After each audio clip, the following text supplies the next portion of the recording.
In this video, I'm going to talk about the 5 different ways to invest, and we are starting right now. Understanding the importance of investing, the next apparent question would be, where can one invest? Today, everybody has access to a lot of avenues to park their money, and each of them has different risk profiles. With that in mind, investment choices should be made in accordance with each individual's risk appetite. One that works for me may not work for you, and that is why I wanted to lay down the 5 different ways to invest, and let's get right into it. The first asset class that I wanted to share today is called a certificate of deposit, or CD. Personal finance company NerdWallet defines a CD as a type of federally insured savings account that has a fixed interest rate and a fixed date of withdrawal known as a maturity date. CDs are very similar to a typical savings account, and the interest on a CD varies with the term of the deposit. CDs come with terms short as 6 months to terms high as 10 years or more. Most financial institutions provide CDs with term length ranging from 3 months to 5 years.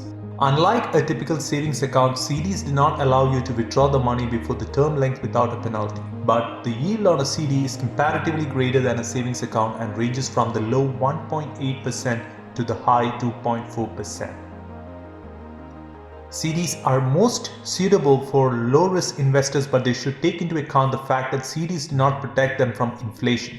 CDs compound interest daily or monthly, and the frequency of the payment varies from account to account, but most financial institutions credit interest monthly. In short, by investing in a CD, you are essentially lending money to the financial institution issuing the CD for a fixed term in return for an interest. Moving on to the next asset class, bonds. In simple words, a bond is a contract or agreement between the borrower and the lender, and that makes the borrower liable to pay a certain interest on the money borrowed from the lender. The borrower is mainly corporations, governments, and municipalities, and the lender is individual investors like you and me. Corporations and governments require cash to finance projects and operations, and to raise cash they issue bonds. Through the sale of bonds, governments raise the cash required, and as buyers of bonds, investors get paid interest, and payments are usually made twice a year.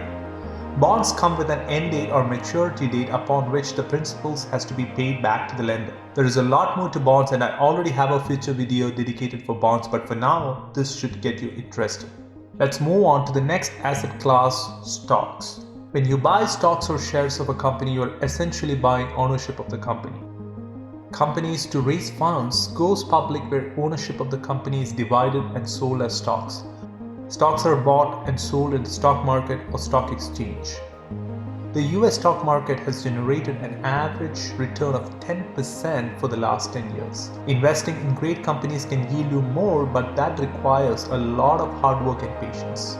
Stock investing is my favorite investment vehicle, and I will talk more about my investing process in my upcoming videos. So moving on to the next asset class, real estate. Investing in real estate is one of the most popular investment strategy that is both satisfying and profitable if done correctly. Buying a rental property is the basic way to invest in real estate. Rental property can bring you a steady, stable income, but it does not come without risk. And the most common ones are the following. Vacancy rate. The biggest and most common risk that real estate investors and landlords should take into consideration when investing in rental property is the risk of high vacancy rates. In 2018, the vacancy rates for rental housing in the US was around 25.2%, even though it was 1.2% lower than the previous year.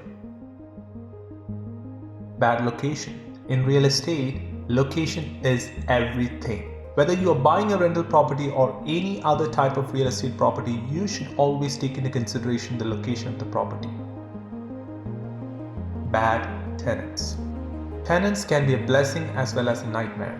While a landlord would typically want the investment property to be occupied whenever the opportunity arises, in some cases the slight increase in the occupancy rate may not be worth the risk. Before renting out the property to any tenant, a landlord should make sure that the tenants who are going to stay in the property will not cause any additional headaches or financial loss. Negative cash flow. Uninformed investing in real estate will lead to negative cash flow. The whole purpose of investing is to generate positive cash flow, and before investing, a good investor should have a fair idea of all the expenses and calculate the cash flow that the property can generate. In spite of all these shortcomings, many have built massive fortunes from real estate investing. Unlike stocks, real estate gives investors leverage.